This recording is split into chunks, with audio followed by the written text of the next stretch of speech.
कल 8 तारीख 2025। कल आपको आपके लोन से मुक्ति मिल जाएगी और यहाँ पे बहुत सारे लोग ऐसे हैं जिनके बारे में बता दें, उनको 80% तक डिस्काउंट मिलेगा और ये साल का सबसे बड़ा डिस्काउंट है। आपने personal loan, education loan, car loan, कोई भी ऐसा लोन है जो कि 20 लाख रुपए से कम है, यहाँ पे केसीसी के लोन के बारे में बात कर रहा है। यहाँ पर किसान भाई हो, एक आम जनता हो, या किसी भी ऐसे वर्ग से आप आ रहे हो जहाँ पे आप बहुत ज़्यादा गरीब हो और पैसे नहीं दिए जा रहे हैं, अब आप राहत चाहते हो लोन से। मैं आपको बता दूं कि कल हमारे क्षेत्र में या आप लोग के क्षेत्र में आपने देखा होगा कि जितने भी बैंक है, एनबीएफसी कंपनी है, उसकी गाड़ियां भी घूम रही है।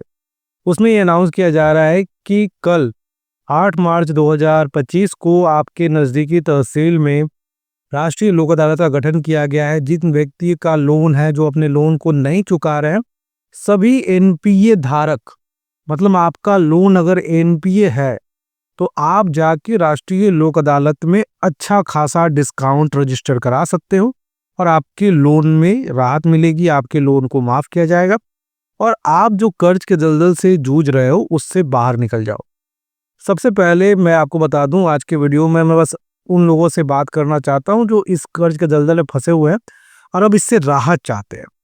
सबसे पहली बात समझिए कि आप जब राष्ट्रीय लोक अदालत जा रहे हो, आपके पास नोटिस आया है, बहुत सारे लोगों के पास नोटिस नहीं आया है, तो बस आपको क्या करना है, आपको अपना केवाईसी डॉक्यूमेंट, आधार कार्ड और आपका जो लोन अकाउंट नंबर है और अपने अपडेटेड पासबुक को लेकर राष्ट्रीय लोक अदालत पहुंच जाइएगा। क्योंकि देखिए हुआ क्या है, इस बार बहुत सारे लोगों को नोटिस नहीं मिला है, पर मार्च ऐसा महीना है जो अब मान लीजिए फाइनेंशियल ईयर क्लोज करना है, तो बहुत सारे लोग क्या है जो पहले भी लोक अदालत से उनको नोटिस आ चुका है पर वो इग्नोर करते रहे। बहुत सारे लोगों का पता बदल चुका है, बहुत सारे लोगों का नंबर बदल चुका है, किन्हीं न किन्हीं कारण से वो अपने लोन का रीपेमेंट नहीं कर पाए। अब वैसे व्यक्ति के पास तो नोटिस गया नहीं होगा, तो वैसे लोग बहुत ज़्यादा परेशान नहीं हो। आप कल अपने जो मैंने डॉक्यूमेंट बोला है, केवाईसी डॉक्यूमेंट हुआ, आधार कार्ड हुआ, बैंक खाता हुआ, अपडेटेड पासपोर्ट लेके अपने बैंक में चले जाइएगा। वहां पर जाके आप बार्गेन कीजिएगा अपने लोन में। अब सबसे पहला सवाल है कि सर हम कितना % डिस्काउंट मांगे, जाने की प्रक्रिया क्या होगी, थोड़ा सा समझा दीजिए।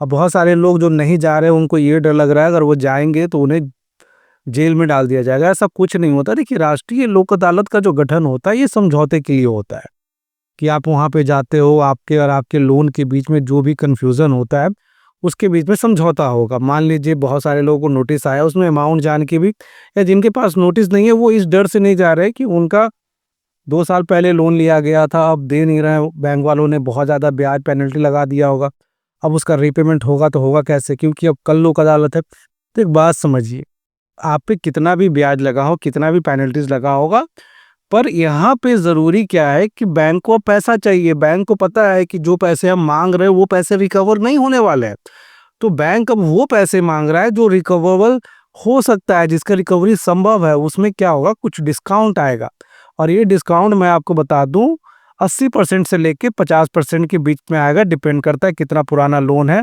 कैसा लोन है, कौन उसने लोन लिया है, वो नहीं देने का पीछे मकसद क्या है, क्या उनसे रिकवरी संभव है, संभव नहीं है, ये बहुत सारी चीजें होती है।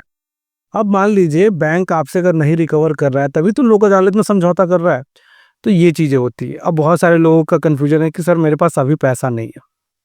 बहुत सारे लोगों के पास पैसा नहीं, जरूरी नहीं है कि सबके पास पैसा ही हो। अब ये लोक अदालत जो डिस्काउंट वाला, ये दोबारा आएगा नहीं, तो उन सभी लोगों को मैं बोलना चाहता हूँ, पैसा है नहीं है ये बहुत बड़ी चीज नहीं है। अगर आपको लगता है कि ये जो पैसा है समझौता है, आप 6 महीने के अंदर में पैसा दे सकते हो, 3 महीने के अंदर पैसा दे सकते हो, तो आप जाइए समझौते में बैठिए। समझौते में जब बैठिएगा तो आपको पता चलेगा। क्योंकि देखिए, एक राष्ट्रीय लोक अदालत में मैं एक समय बता दूं कि आप 3 महीने से लेकर 11 महीने तक का समय मांग सकते हैं। डिपेंड करता है क्या लोन अमाउंट है, कितने दिनों के लिए, छोटा है, बड़ा है। अगर मान लीजिए कि अगर कोई भी किसी का मान लीजिए 20 लाख के अंडर का लोन है, 17 लाख 18 लाख है, उनको 6-7 लाख रुपए देना है, तो 6-7 लाख रुपए होता तो बेचारे का ईएमआई बाउंस क्यों होता। वैसे लोन सेटलमेंट में समय दिया जाएगा, तो आप भी निश्चिंत रहिए। ऐसा कोई नियम नहीं है कि जाना है और पैसे देना है, वहां पे समय दिया जाएगा आपको और पूरे समय में आप पैसे जमा कर दीजिएगा। तो पैसे आज के डेट में है नहीं है, इससे फर्क नहीं पड़ता। अगर आप सच में लोक अदालत जाना चाहते हो, समझौता कराना चाहते हो, तो आप जाइए, आपका समझौता होगा। अब बहुत सारे लोगों के मन में होगा कि सर हम बैंक से करवा लेंगे समझौता, राष्ट्रीय लोक अदालत से कराना क्या ज़रूरी है? ये सवाल आता है क्योंकि देखिए बैंक लोन तो हमने बैंक से लिया है ना, तो आखिर राष्ट्रीय लोक अदालत को इतना महत्व क्यों देना? देखिए, राष्ट्रीय लोक अदालत को आप महत्व दो, नहीं दो, ये बहुत बड़ी चीज़ नहीं है। सेटलमेंट बैंक भी करेगा, सेटलमेंट लोक अदालत भी करेगा। लोक अदालत का बेनिफिट सिर्फ़ इतना होता है कि यहाँ पे कोई वकील नहीं ले जाना है। आपको आपके लोन के बारे में जो जानकारी है वो बताना है और यहाँ पे समझौता होता है। जब आप बैंक में बोलते हो ना, तो बैंक एक ऑफ़र करता है, कितना में करना है, नहीं तो हम केस कर देंगे। पर जब आप लोक अदालत में बैठते हो तो यहाँ पे इनका मकसद आपसे लड़ना झगड़ना नहीं होता, इनका मकसद होता है आपसे समझौता करना। अब समझौता की पहली शर्त क्या होती है? कुछ बातें आपको उनकी माननी पड़ती है, कुछ बातें उनको आपकी माननी पड़ती है। तो जब दोनों एक बिंदु पे जब सहमत हो जाते हैं तब जाके समझौता पूरा होता है।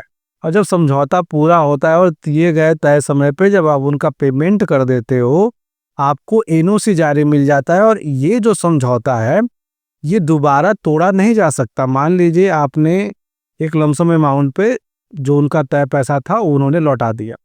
अब बैंक के मन में क्या आ रहा है कि बैंक बाद में आप पे कोई भी लीगल कार्रवाई करे या उन्होंने केस ही कर दिया जाके। यहाँ पे समझौता हो गया और उसके बाद भी जाके बैंक आप पे केस कर दिया। तो हम आपको बता दें, राष्ट्रीय लोक अदालत में जो भी समझौता होता है वो अंतिम समझौता होता है।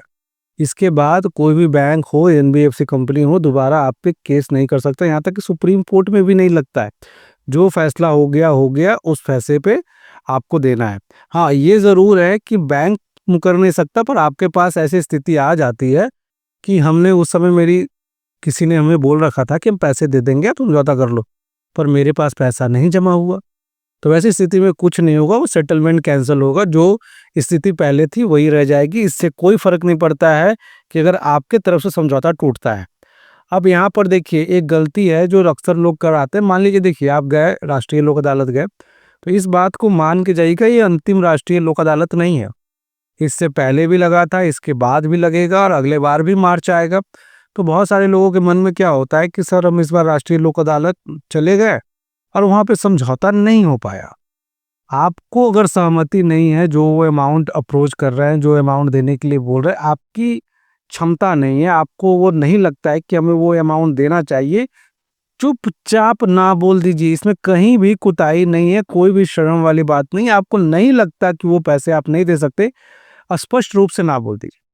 आप अभी ना बोल दोगे, दोबारा आएगा। अगर मान लीजिए आप हाँ बोल देते हो, पैसे आपके पास है ही नहीं, तो कोई मतलब नहीं बनता। आप ना बोलने से पहले थोड़ा-सा भी कतराइएगा नहीं। बहुत सारे लोगों को लगता है वहाँ पे जाएँगे, ना बोलेंगे, फिर केस कर देगा। देखिए, अगर आप पे कोई केस है, समझौता नहीं हुआ, तो उस केस में कोई फ़र्क नहीं पड़ेगा, जैसे था वैसे ही है। अगर केस नहीं है, तो आप इस बात के लिए घबराइए नहीं कि हम यहाँ पे इनके साथ समझौता नहीं करेंगे, तो कल को बैंक वाले आप पे कोई केस कर देंगे, ऐसा नहीं होता है। आप जब समझौता हो जाए, तब साइन वगैरह कर दीजिएगा। अब समझौता नहीं होता है, फिर भी अगर साइन कर देते हैं, तो ये माना जाएगा कि वो खाली पेपर है, चाहे कोई पेपर है, आपने साइन कर दिया।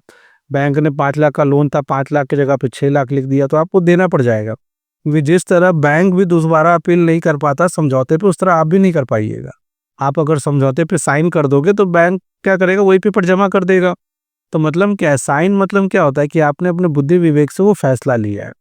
तो जब राष्ट्रीय लोक अदालत जाइएगा, तो बस इन्हीं बातों का ध्यान रखिएगा, आपको अच्छा खासा डिस्काउंट मिलेगा, कोई परेशानी नहीं होगी और अच्छे से आपका जो कर्ज के दलदल में आप फंसे वो निकल जाओगे। चलिए, आज वीडियो इतना ही रखेंगे। जय हिंद, वंदे मातरम।